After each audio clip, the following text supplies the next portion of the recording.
Dan saat ini Tuhan, kami sudah memuji, menyembah, meninggikan nama-Mu yang kudus. Saatnya kami akan mendengarkan bagian dari firman-Mu. Roh Kudus, Engkau mengurapi setiap kami semua. Kalau sebentar kami dengarkan firman-Mu Bapa, firman-Mu dapat kami pahami dan kami lakukan dalam kehidupan kami, sehingga hidup kami disertai dan diberkati oleh Tuhan. Untuk itu ya Aba ya Bapa, sampaikan firman-Mu, kami siap untuk mendengarkan. Hanya demi Yesus Kristus Tuhan, kami sudah mengucap syukur dan berdoa. Kita siap mendengar firman Tuhan, sama-sama katakan amin. Puji Tuhan. Salam Bapak Ibu Saudara yang kasih Tuhan. Bagaimana kabarnya? Luar biasa. Amin. Tentunya kita selalu dahsyat dan luar biasa bersama dengan Tuhan kita Yesus Kristus. Puji Tuhan. Sore hari ini kita akan belajar kebenaran firman Tuhan yang terambil dari 1 Yohanes 2.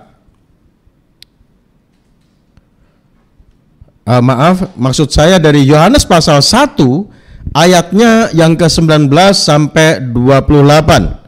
Firman Tuhan terambil dari 1 Yohanes, dari Yohanes pasal yang pertama ayatnya yang ke-18 sampai 28.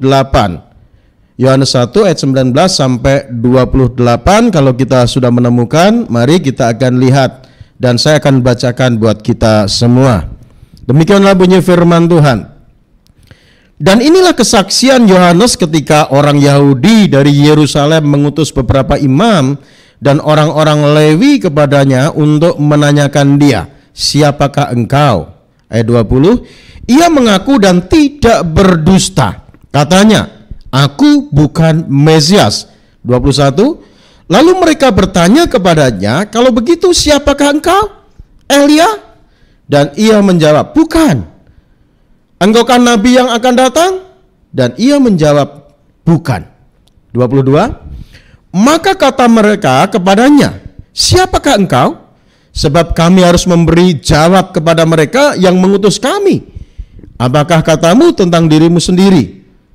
Jawabnya, akulah suara orang yang berseru-seru di padang gurun. Luruskanlah jalan Tuhan, seperti yang telah dikatakan Nabi Yesaya. Dan di antara orang-orang yang diutus itu ada beberapa orang Farisi. Mereka bertanya kepadanya, katanya, mengapakah engkau membaptis jika engkau bukan Mesias, bukan Elia, dan bukan Nabi yang akan datang? Yohanes menjawab mereka, katanya, aku membaptis dengan air, tetapi di tengah-tengah kamu berdiri dia yang tidak kamu kenal, yaitu dia yang datang kemudian daripadaku, membuka tali kasutnya pun aku tidak layak. Hal itu terjadi di Betania, di seberang sungai Yordan, di mana Yohanes membaptis. Puji Tuhan. Saya beri tema firman Tuhan pada sore ini adalah hidup sederhana dan rendah hati. Bapak Ibu Saudara yang kasih Tuhan, pembacaan firman Tuhan yang sudah kita baca ini adalah merupakan kisah bagaimana Yohanes Pembaptis pada waktu itu ditanya oleh orang-orang Yahudi, ya, dan mengutus orang Lewi dan para imam menanyakan tentang dirinya itu siapa. Karena memang orang Yahudi pada waktu itu, saudara, sedang menantikan kedatangan Mesias. Mesias yang dinantikan orang Yahudi dengan satu harapan adalah membebaskan bangsa Israel dari penjajahan Roma. Jadi orang-orang Yahudi ini sedang menanti kedatangan Mesias. Lalu muncul hamba Tuhan, nabi besar yang bernama Yohanes. Sehingga pada saat Yohanes ini melayani di padang gurun, mempersiapkan jalan bagi Tuhan, lalu orang-orang Yahudi ini ya mengutus orang Lewi dan para imam, saudara, untuk menanyakan tentang dirinya, saudaraku. Namun kita sudah membaca tadi bagaimana Yohanes ini pada saat ditanya, apakah engkau Mesias? Yohanes berkata dengan jujur, bukan, aku bukan Mesias. Apakah engkau nabi yang akan datang? Apakah engkau Elia? Bukan. Dan dia berkata jujur, saudaraku. Lalu Yohanes ini mengatakan, akulah suara yang berseru di padang belantara, yang mempersiapkan jalan bagi Tuhan. Dan Yohanes katakan bahwa aku membaptis kamu dengan air, Tetapi dia yang ada di sini, yang datang di sini akan membaptis kamu bukan hanya dengan air. Membuka tali kasutnya pun aku tidak layak. Jadi Bapak Ibu Saudara yang kasih Tuhan, kita sebagai orang yang percaya kepada Tuhan, kita harus belajar dari Yohanes Pembaptis ini, saudaraku. Belajar sikap hidupnya, bagaimana Yohanes Pembaptis ini melayani sebagai hamba Tuhan yang sederhana, sebagai hamba Tuhan yang rendah hati, saudara. Yohanes Pembaptis ini dipakai Tuhan luar biasa. Ya, dia seorang nabi penutup di Perjanjian Lama. Jadi Yohanes Pembaptis ini adalah seorang nabi yang besar yang hadir di mana Yesus sudah lahir di dalam dunia, saudara. Nabi-nabi di Perjanjian Lama, dia hanya menubuatkan kedatangan Mesias. Namun Yohanes Pembaptis ini, dia hadir sebagai nabi penutup di Perjanjian Lama dan melihat Yesus lahir ke dalam dunia. Dia berjumpa muka dengan Yesus, saudaraku. Dan nabi besar ini, yaitu Yohanes Pembaptis ini, saudara, dia memiliki kehidupan yang sederhana. Dia memiliki kehidupan yang rendah hati, saudara. Dan ini yang perlu kita teladani dalam kehidupan kita sebagai orang yang percaya kepada Tuhan. Terlebih kita sebagai hamba Tuhan yang melayani Tuhan, kita harus memiliki sikap seperti Yohanes Pembaptis, saudara. Sikap kehambaan yang luar biasa, sikap kehambaan yang rendah hati, saudaraku. Ini yang perlu kita contoh dari kehidupan Yohanes Pembaptis. Jadi belajar sikap hidup kehambaan dari Yohanes Pembaptis yang perlu kita teladani dalam kehidupan kita, saudara. Yang pertama, kita harus belajar seorang hamba yang jujur. Belajar sebagai seorang hamba yang jujur. Yohanes Pembaptis adalah seorang hamba yang jujur, seorang hamba Tuhan yang jujur. Walaupun Yohanes Pembaptis ini adalah seorang hamba yang hebat, seorang hamba Tuhan yang terkenal di zamannya pada waktu itu, saudara, karena Yohanes Pembaptis ini melayani pada saat Tuhan Yesus ada di dalam dunia, saudara. Dan Yohanes Pembaptis ini berkata jujur kepada orang-orang yang menanyakan tentang dirinya. Pada saat orang-orang Yahudi bertanya melalui orang Lewi dan para imam bertanya kepada Yohanes Pembaptis, saudara, engkau Mesias? Yohanes Pembaptis katakan, bukan, aku bukan Mesias. Dan itu dikatakan di dalam Yohanes 1 ayatnya yang ke-20 tadi, saudara. Pada saat orang-orang Yahudi bertanya kepada Yohanes Pembaptis, ya, dikatakan seperti ini. Saya bacakan buat kita. Dan inilah kesaksian Yohanes ketika orang Yahudi dari Yerusalem mengutus beberapa imam dan orang-orang Lewi kepadanya untuk menanyakan dia, siapakah engkau? Jadi Yohanes Pembaptis ini ditanya oleh orang-orang Lewi yang diutus oleh orang Yahudi untuk menanyakan tentang keberadaannya, karena nama Yohanes Pembaptis ini ya terkenal sekali pada zaman itu, saudara. Dan orang ini bertanya, siapakah engkau? Lalu apa jawabnya Yohanes Pembaptis? Ayat 20 katakan, ia mengaku dan tidak berdusta. Katanya, aku bukan Mesias. Jadi inilah yang perlu kita teladani, sikap dari seorang hamba, yaitu Yohanes Pembaptis, yaitu berkata jujur, saudaraku. Yohanes Pembaptis tidak mengaku dirinya Mesias. Walaupun orang-orang pada waktu itu menganggap Mesias sudah datang, itulah Yohanes Pembaptis. Tetapi karena Yohanes Pembaptis ini tahu dia bukan Mesias, dia tidak mau mengakui bahwa dirinya Mesias. Bukan, aku bukan Mesias. Karena yang sebenarnya, Mesias yang sebenarnya itu adalah Yesus Kristus Tuhan. Dan inilah gambaran hamba Tuhan yang benar, memiliki kerendahan hati. Karena apa? Karena jujur mengatakan yang sebenarnya. Jadi kita sebagai hamba Tuhan, ya, kita harus berani berkata jujur, saudara. Ya, hamba Tuhan itu harus berani berkata jujur, tidak berdusta. Ya, apa yang dikatakannya, apa yang disaksikannya itu adalah kebenaran. Ya, seperti apa yang dikatakan oleh Yohanes Pembaptis. Dia tidak mengakui dirinya Mesias walaupun orang membanggakan dirinya. Karena Yohanes Pembaptis ini, ya, hamba Tuhan yang punya otoritas, hamba Tuhan yang punya power, punya kuasa dari Tuhan. Ya, orang-orang mendengar bahwa hamba Tuhan ini yang memiliki otoritas kuasa untuk membaptis juga. Tapi dia mengakui bahwa dirinya itu bukan Mesias. Dia katakan, bukan, ini bukan aku bukan Mesias. Bahkan dia katakan, membuka tali kasutnya pun aku tidak layak. Dia yang berdiri sekarang inilah, dia Mesias. Dan pada saat Yohanes Pembaptis menjelaskan tentang dirinya, lalu Tuhan Yesus hadir di Sungai Yordan dan minta untuk dibaptis oleh Yohanes Pembaptis. Maka Yohanes Pembaptis menunjuk, inilah anak domba Allah yang menghapus dosa dunia. Jadi Bapak Ibu Saudara kasih Tuhan, saya perlu jelaskan buat saudara semua tentang Mesias. Mesias itu artinya yang diurapi.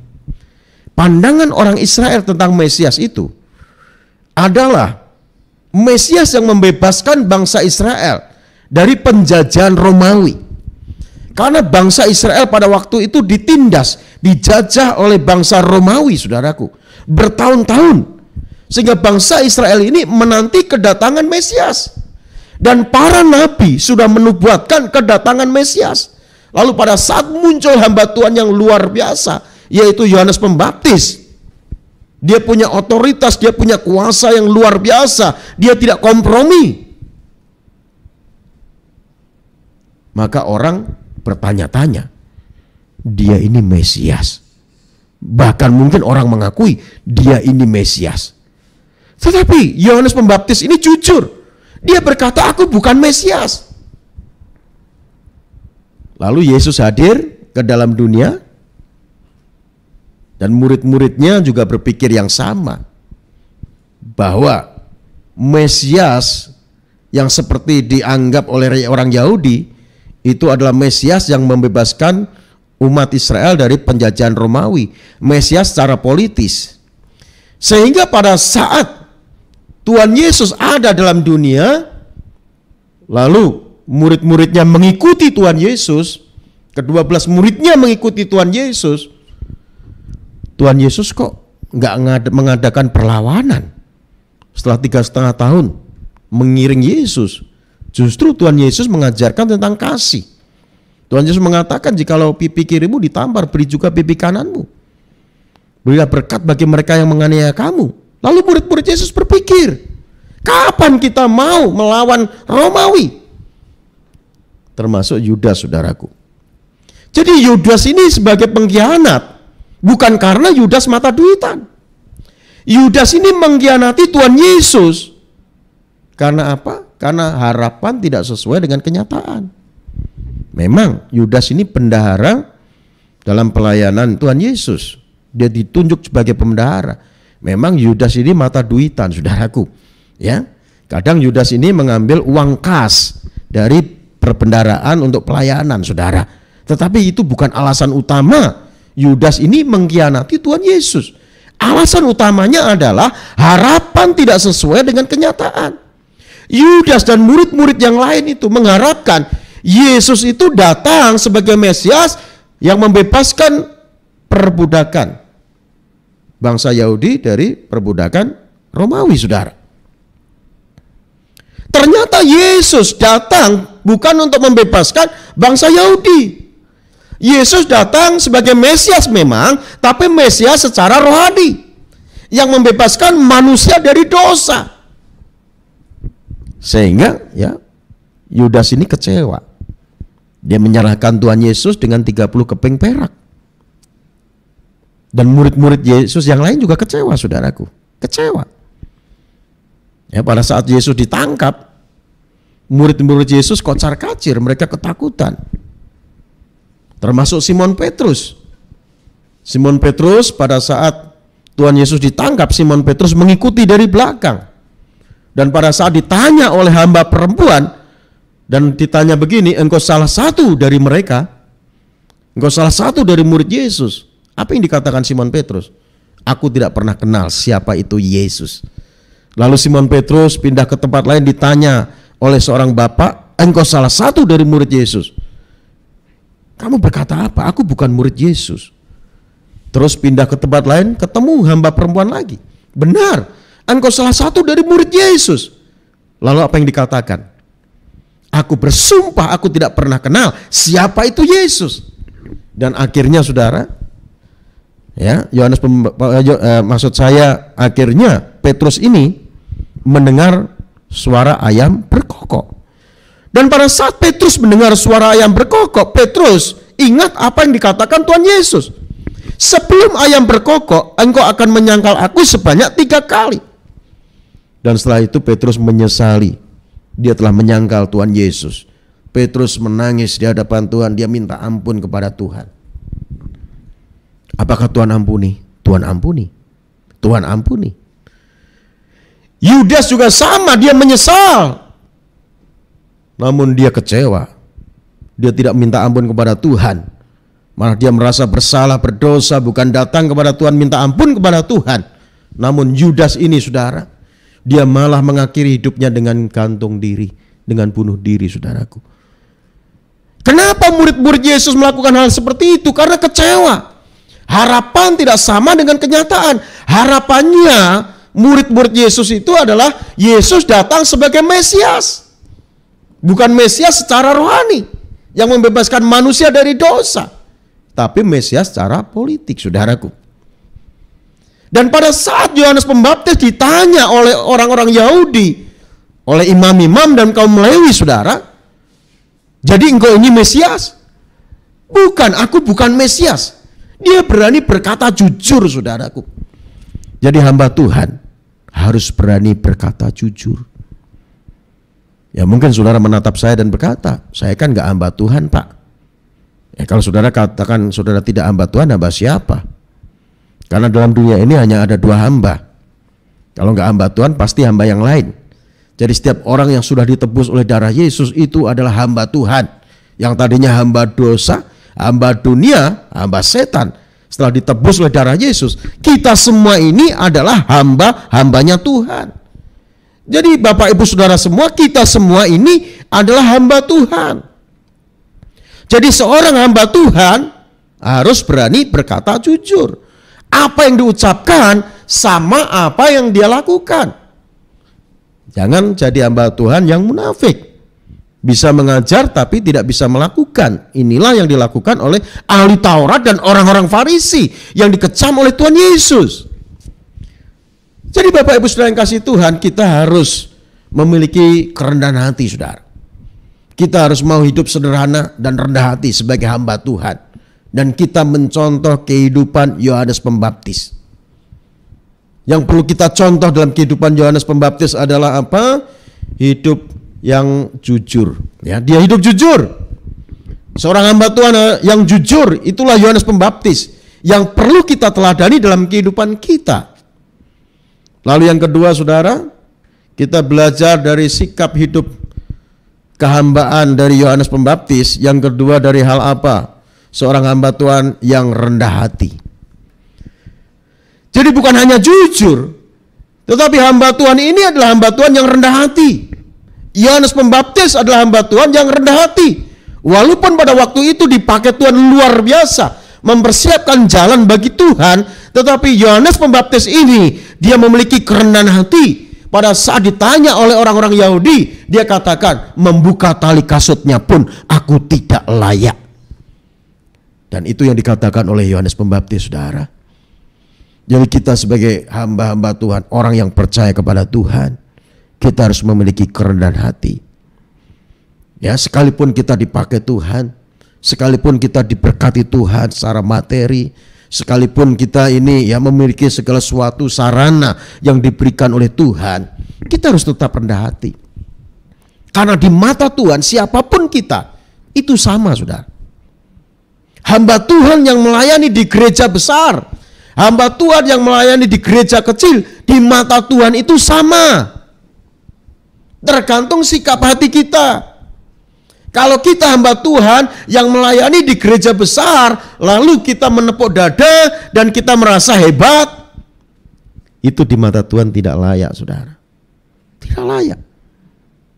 Justru sebaliknya. Kalau saudara mungkin saat ini ada di desa terpencil atau di daerah terpencil, saudara sedang melayani pekerjaan Tuhan dan melayani Tuhan di sana. Ada jiwa-jiwa yang saudara layani orang-orang sederhana. dan saudara layani dengan ketulusan dan kerendahan hati, justru itulah yang dinilai di mata Tuhan, bahwa engkau adalah hamba Tuhan yang berkenan kepada Tuhan. Dan di akhir zaman ini, saudaraku, saya perhatikan banyak orang tidak rendah hati. Banyak orang ya penuh dengan kesombongan. Kalau punya ini dan itu, dia menepuk dada dan berkata, itu semua karena saya. Harusnya katakan semua karena Tuhan. Bukankah Alkitab katakan segala sesuatu dari Dia, oleh Dia, dan untuk kemuliaan namanya? Harusnya itu, saudara. Dan inilah Yohanes Pembaptis. Walaupun dipakai Tuhan dengan dasar, dengan luar biasa, dengan tanda-tanda heran, punya otoritas dari sorga, saudaraku. Namun dia katakan, membuka tali kasutnya pun aku tidak layak. Bila dia semakin bertambah, tapi aku semakin berkurang. Dan itu yang dikatakan oleh Tuhan Yesus. Makanya saudara, setiap kali saya mengajar di kelas, ya, sebagai dosen teologi, pada saat saya mengajar di kelas, saya selalu katakan kepada mahasiswa yang saya ajar, suatu kali kelak sudah kalian nanti pasti akan dipakai Tuhan. Dan pada saat dipakai Tuhan, pasti ada orang yang memujimu. Hebat dipakai Tuhan. Lalu apa menjadi sikapmu? Kita kembalikan kemuliaan hanya bagi Tuhan. Tapi jangan begini. Kemuliaan hanya bagi Tuhan, tapi jempolnya menunjuk ke mukamu. Sama saja. Anda mencuri kemuliaan Tuhan. Saya katakan begitu, saudaraku. Dan itu juga membuat saya belajar juga. Pada saat kita dipakai Tuhan, pada saat kita diberkati Tuhan, kita harus tetap hidup sederhana, kita harus tetap hidup rendah hati. Jangan kita sombong, saudaraku. Nggak ada yang perlu kita sombongkan. Kalau engkau punya jabatan, engkau punya pangkat, engkau punya harta, itu toh semua datangnya dari Tuhan. Kita datang di dunia tidak membawa apa-apa. Kita pun suatu kali kelak pulang juga tidak membawa apa-apa. Amin, saudara. Ya, kita nggak bawa apa-apa pulang. Ada orang kaya raya, hartanya banyak. Pada saat pulang, nggak bawa apa-apa, itu hartanya nggak dibawa. Nggak dibawa.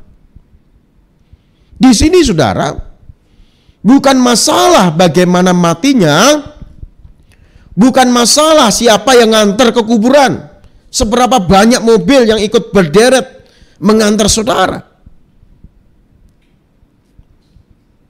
Apakah saudara sebagai anak Tuhan benar-benar sudah lahir baru? Artinya sudah merendahkan diri kita, mau datang kepada Tuhan, membuka hati, terima Yesus sebagai Tuhan dan Juru Selamat kita. Itu yang utama, saudaraku. Jadi kalau kita menyadari bahwa kita ini hidup singkat, kita harus rendah hati, saudara. Belajar dari kehidupan seorang hamba Tuhan yang bernama Yohanes Pembaptis, yang mempersiapkan jalan bagi Tuhan. Jadi Yohanes ini lahir, setelah itu baru Tuhan Yesus lahir. Dan Yohanes ini sudah dipakai Tuhan dulu. Tapi dia katakan, membuka tali kasutnya aku tidak layak. Jadi Bapak Ibu Saudara yang kasih Tuhan, kita harus rendah hati, jangan tinggi hati. Orang yang tinggi hati itu menjadikan dirinya musuh Tuhan. Karena Alkitab katakan Allah menentang orang yang congkak, tetapi mengasihani orang yang rendah hati. Jadi orang yang rendah hati itu dikasihani oleh Tuhan. Apakah saudara mau dikasihi oleh Tuhan? Kalau mau, mari kita harus rendah hati. Sekalipun mungkin kita bisa melakukan segala sesuatu, sekalipun mungkin kita bisa ya membeli apa saja, sekalipun mungkin kita dipakai Tuhan hebat, dahsyat, luar biasa, kita harus tetap nunduk, kita harus tetap rendah hati, saudara. Padi semakin berisi itu semakin menunduk. Ya. Padi kalau tidak ada isinya dia akan tegak, tidak ada isinya. Tapi semakin berisi dia semakin menunduk, karena apa? Isinya banyak. Jadi kalau saudara ada isinya, itu semua karena Tuhan, tetap kita rendah hati. Amin, saudara. itu yang perlu kita teladani dalam kehidupan kita orang percaya, yaitu apa? Hidup sederhana dan rendah hati. Dan kita belajar sikap kehidupan kehambaan dari Yohanes Pembaptis. Lalu yang ketiga yang perlu kita pelajari dari Yohanes Pembaptis adalah seorang hamba Tuhan yang taat. Dia hamba Tuhan yang taat. Dia tidak berbantah-bantah. Dia mempersiapkan jalan bagi Tuhan. Dia melakukan apa yang menjadi kehendak Tuhan dalam kehidupannya. Dia katakan, bila Yesus semakin bertambah-tambah, aku semakin berkurang. Bila Yesus ada di tempat depan, aku ada di tempat paling belakang. Walaupun dia tidak nampak, walaupun dia tidak mau menonjolkan diri, namun dia mau taat melakukan kehendak Tuhan dalam kehidupannya. Jadi hamba Tuhan harus mau taat, saudara. Kita semua adalah hamba Tuhan. Ketaatan kita melakukan firman Tuhan, itulah nilai tertinggi dalam kehidupan kita, saudara. Kalau kita melihat di ayat yang ke-23, katakan begini, saudara. Jawabnya, akulah suara orang yang berseru-seru di padang gurun, luruskan jalan Tuhan, seperti yang telah dikatakan Nabi Yesaya. Lalu ayat 26 katakan, Yohanes menjawab mereka katanya, aku membaptis dengan air, tetapi di tengah-tengah kamu berdiri dia yang tidak kamu kenal, yaitu dia yang datang kemudian daripadaku, membuka tali kasutnya pun aku tidak layak. Jadi dia hamba Tuhan, dia hanya taat melakukan kehendak Tuhan. Dan dia katakan, akulah suara orang yang berseru-seru di padang gurun, luruskanlah jalan Tuhan, seperti yang dikatakan Nabi Yesaya. Jadi tugas Yohanes Pembaptis adalah meluruskan jalan Tuhan. Dan dia taat, dia lakukan, dia tidak memberontak. Jadi hamba Tuhan harus taat, saudaraku. Kalau kita taat, saya yakin dan percaya kita akan disertai Tuhan dan kita akan diberkati oleh Tuhan. Maka 1 Petrus 1 ayatnya yang ke-14-15 katakan, jadilah anak-anak yang taat, jangan turuti hawa nafsu yang menguasai kamu pada waktu kebodohanmu. Kita harus taat, melakukan apa yang Tuhan kehendaki untuk kita kerjakan, kita lakukan dalam kehidupan kita, saudara. Pada saat kita mau taat sebagai hamba Tuhan, mau taat melakukan perintah Tuhan, maka kita akan diberkati oleh Tuhan. Ulangan 28 ayat 1 dan 2 katakan, jikalau engkau baik-baik mendengarkan suara Tuhan Allahku yang kusampaikan kepadamu dan melakukan dengan setia segala perintahnya, maka aku Tuhan Allahmu akan mengangkat engkau di antara segala bangsa di bumi, dan segala berkat akan datang kepadamu. Kalau saudara sebagai anak Tuhan, sebagai hamba Tuhan, mau diberkati oleh Tuhan, mari hiduplah di dalam ketaatan. Dan ini yang perlu kita pelajari dalam kehidupan kita sebagai anak Tuhan, sebagai hamba Tuhan. Kita harus hidup di dalam ketaatan. Jadi kehidupan hamba Tuhan itu hidup yang sederhana dan rendah hati, dan kita sudah belajar dari Yohanes Pembaptis. Belajar dari sikap hidup kehambaan. Ini yang dilakukan Yohanes Pembaptis. Dan yang terakhir yang perlu kita contoh dari Yohanes Pembaptis adalah seorang hamba yang rela. Dia adalah seorang hamba yang rela melakukan kehendak Tuhan, rela tidak dianggap, rela mungkin dihina, rela memikul salib.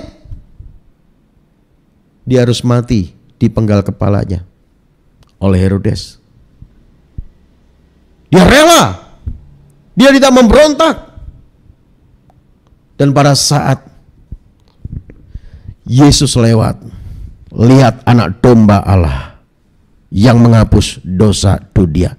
Dia menunjuk kepada Tuhan Yesus. Dia tidak menunjuk kepada dirinya sendiri, saudaraku. Dia rela. Tidak mempertahankan dirinya.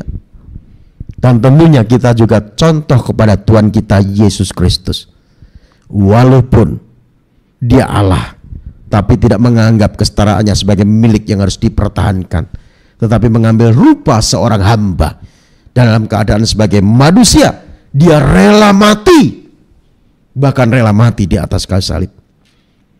Itulah sebabnya Allah mengaruniakan dia dan mengaruniakan nama di atas segala nama, yaitu di dalam nama Yesus. Jadi Bapak Ibu Saudara yang kasih Tuhan, mari bila setiap kita sebagai hamba Tuhan, sebagai orang yang percaya kepada Tuhan, kita mau hidup sederhana dan rendah hati seperti yang dilakukan oleh Yohanes Pembaptis, yaitu belajar sikap hidup kehambaan dari Yohanes Pembaptis. Yang pertama, kita harus menjadi hamba Tuhan yang jujur. Lalu yang kedua, kita harus menjadi seorang hamba Tuhan yang rendah hati. Lalu yang ketiga, kita harus menjadi seorang hamba Tuhan yang taat. Dan yang terakhir, menjadi seorang hamba Tuhan yang rela. Rela dibentuk Tuhan, rela diproses Tuhan. Yang penting nurut saja, saudaraku. Karena kita hamba Tuhan. Dan saya yakin dan percaya, kalau kita mau melakukan kehendak Tuhan seperti Yohanes Pembaptis, maka Tuhan akan berkenan kepada kita. Kalau Tuhan berkenan kepada kita, enggak perlu kita takutkan. Apapun yang terjadi dalam kehidupan kita di depan, apapun yang akan kita alami dalam kehidupan ke depan, semua ada dalam kontrol Tuhan, semua ada dalam kendali Tuhan. Pasti kita semua akan melewati semua di dalam kemenangan demi kemenangan bersama dengan Tuhan. Tuhan Yesus memberkati. Mari kita berdoa. Bapa, terima kasih buat firman-Mu pada saat sore ini Tuhan, yang sudah kami dengarkan. Biarlah firman-Mu tertanam, termeterai dalam loh hati kami. Kami sudah belajar dari kehidupan hamba-Mu Yohanes Pembaptis. Kami harus berkata jujur apapun yang terjadi, situasi kondisi apapun Tuhan.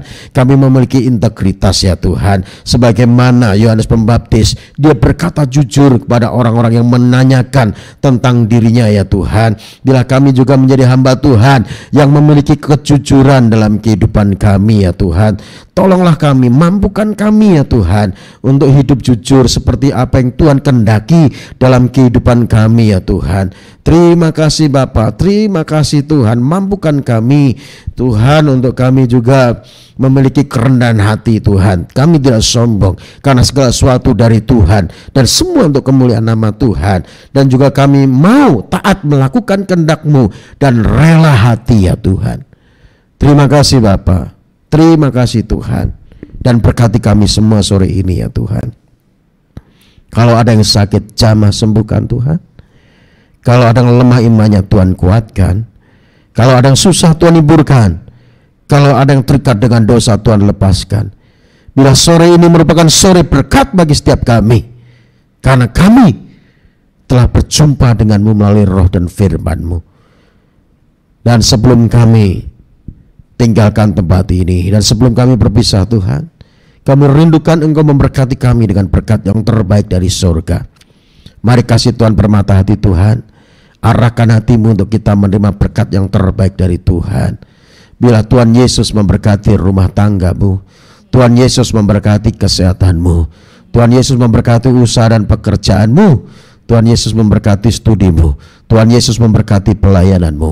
Biar apa yang kau rencanakan, kau usahakan, akan selalu Tuhan Yesus buat berhasil, sehingga nama Tuhan terus dipermuliakan oleh kehidupanmu. Terimalah anugerah berkat yang berlimpah-limpah dari Allah Bapa kita di sorga, cinta kasih sayang daripada Tuhan kita Yesus Kristus, oleh persekutuannya dengan kuat kuasa Roh Kudus menyertai kita sekalian, mulai saat ini, besok hingga Yesus menjemput kita masuk dalam kehidupan kekal sampai selama-lamanya. Setiap kita yang sudah diberkati Tuhan dan yang percaya sama-sama katakan amin. Tuhan Yesus memberkati kita semua.